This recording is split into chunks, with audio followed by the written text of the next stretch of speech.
Le manchot Adélie est une espèce particulièrement intéressante à étudier pour voir l'effet des glaces sur l'écologie des animaux. Il est même utilisé comme éco-indicateur du milieu banquise en Antarctique par plusieurs équipes dans le monde. C'est assez intéressant parce qu'il a besoin à la fois d'avoir pas trop de glace à terre pour pouvoir se reproduire, il se reproduit sur des rochers, et donc s'il y a de la glace, il ne peut pas arriver à positionner son nid et à le protéger. En même temps, il a besoin d'une certaine étendue de glace en mer parce que la nourriture dont il se nourrit, qui est en général du krill, c'est-à-dire des petits crustacés, des petites crevettes, se concentre à l'extrémité de la glace de mer, à l'extrémité de la banquise, là où la banquise fond. C'est là que le krill trouve sa nourriture et c'est donc là que le manchot va venir chercher le krill.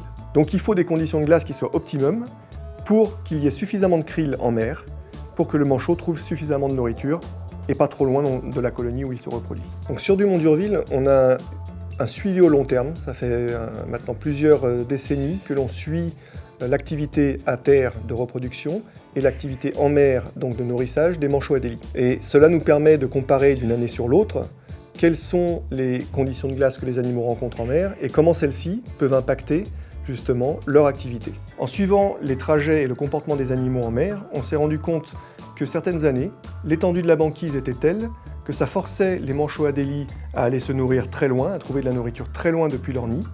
Et donc, ça voulait dire que pendant ce temps-là, les poussins étaient sur le nid, en train de jeûner, en train d'attendre le retour du parent avec la nourriture, et que donc, au fur et à mesure que ces durées de voyage très longues s'enchaînaient les unes aux autres, le poussin s'affaiblissait et pouvait finir par être tellement faible qu'une pluie ou des conditions météorologiques un petit peu extrêmes pouvaient mener à leur mort. Et ça, on l'a vu dans 2 cas extrêmes en Antarctique, donc dans la colonie de Dumont d'Urville, où 20 000 couples n'ont pas réussi à mener un de leurs poussins jusqu'au stade adulte.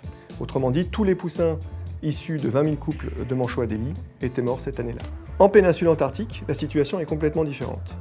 On a des manchots jugulaires et des manchots papous qui cohabitent avec le manchot Adélie et qui en sont assez proches. Et ces manchots-là n'ont pas du tout le même optimum de glace que le manchot Adélie. En fait, les manchots à jugulaire ou les manchots papous préfèrent avoir une zone où il n'y a aucune glace pour leur trouver leur nourriture. Ça montre qu'il y a en fait pour chaque espèce des optimums différents et donc des situations contrastées vis-à-vis des changements qu'on observe dans nos environnements. Mais il n'y a pas que l'effet du facteur glace qui joue sur un environnement ou sur une population. Quand on regarde en écologie, il y a énormément de facteurs qui jouent en même temps.